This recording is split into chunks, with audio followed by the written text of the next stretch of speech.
So recently the ARMADA Learning Review report was released, and it was absolutely damning of the behaviour of the council. And on Monday, full council discussed the recommendations, and what happened at the meeting was pretty shocking actually. I don't think there was a lot of evidence that lessons are really being learned, and it was really very disappointing. So what really happened there? Because some pretty horrible things were said about you, weren't they, Alison? Yeah, that's right. So the panel presented the report and talked about the recommendations. Tracy Lee spoke and apologised. Who was that, please? Sorry, Tracy Lee is the Chief Executive of the Council, so she's an officer, not an elected official. She apologised for the shortcomings of the Council. Andy Lugger, who's the leader of the Conservatives, he apologised unreservedly on behalf of the Council, the Conservatives, which was really good. And then Councillor Evans spoke, and he's the current leader of the Council, and his tone was quite different to everybody else's. He said they were interested in learning lessons, but then he went on to pin the extra costs of the ARMADA Way project, which have been conservatively estimated as £3.3 million for the felling fiasco. He basically pinned it on me, which made me really angry, as you can understand, and I think it made a lot of people angry.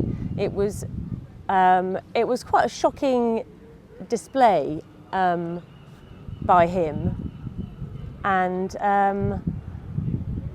it's difficult to know where to go with that. It seems really then that you are the most expensive problem in the city, and you have caused the city £3.3 million of cost because you dared speak up. Well, you put your head above. You spoke up, didn't you? Yeah. Well, that's obviously what he wants people to think. You know, there's certain people who only read the headlines and they'll believe everything he says, but clearly that's not true. You know, we were collectively calling for compromise. We weren't being unreasonable. We never broke the law. You know, and actually the report that was released vindicated everything Absolutely. We said.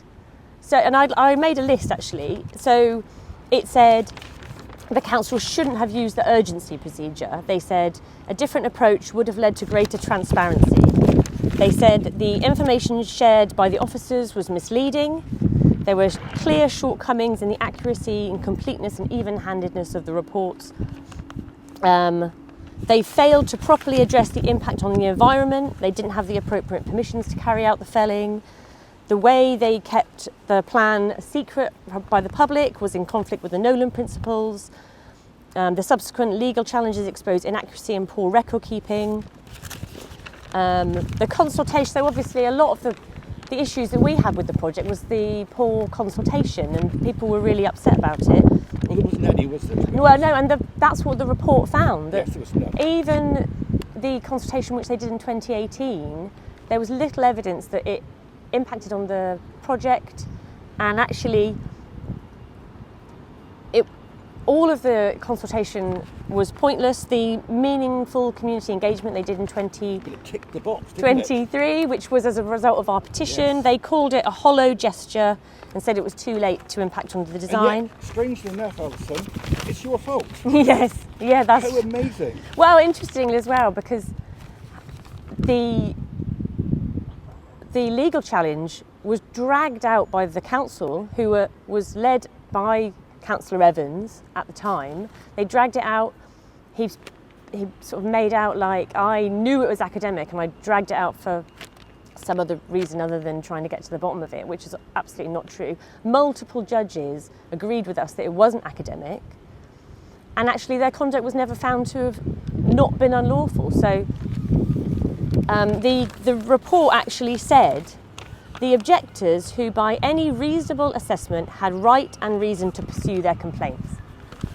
How did you feel, Alison, when your name was used as a scapegoat in the meeting that occurred in the building just behind me this week?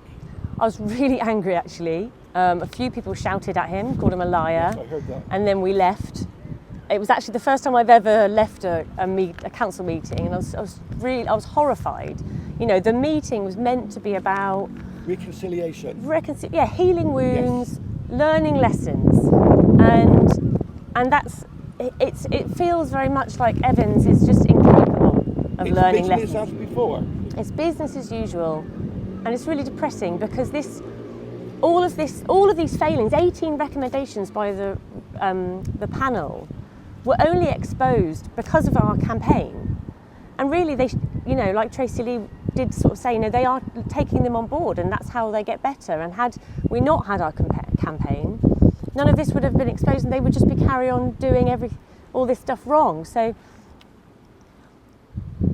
I don't know, it's very depressing. Tracy Lee was asked by journalists at the press conference the other week whether she would be reaching out to straw supporters in the spirit of healing and rebuilding trust. I can guess the answer. Yeah. What was the answer? Well, she said no. No. So, I mean, I don't know what, you know, actions speak louder than words, and very much they're saying, well, some of them are saying the right things, but it doesn't feel really like a lot is going to change, unfortunately. It's a very sad reflection on democracy in our city. Yes, it is, absolutely, yeah.